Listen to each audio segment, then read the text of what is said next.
ఏ బిచ్చు, ఏంటి బిచ్చు చూసి చూడండి వెళ్ళిపోతున్నావు? చూడలేదులే, చూస్తే ఆకుండా ఉంటానా ఏంటి? అది నిజమేలే, ఇప్పుడు ఇలా ఉన్నాం కానీ అప్పుడు మనం తిరుగుతుంటే ఊరంతా చెప్పుకునేది కదా.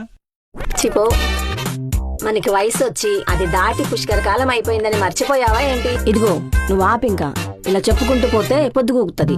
మా కోడలు ఇక్కడికి వచ్చినా వస్తుంది. అవునే, ఈ ఆటలో పడి నేను నా కొడుకు చెప్పిన పని చేయడం మర్చిపోయాను.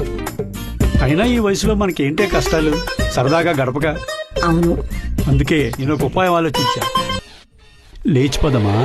ఏంటి ఇప్పుడు అడుగుతున్నా, నాతో వస్తావా? ఇన్నాళ్ళు మన మనసులు చంపుకొని పిల్లల కోసం, వాళ్ళ పిల్లల కోసం కష్టపడ్డాం. ఉన్న 4 రోజులైనా ఇప్పుడు మన కోసం సరదాగా గడుపుదాం. అయితే ఎలా చేద్దాం?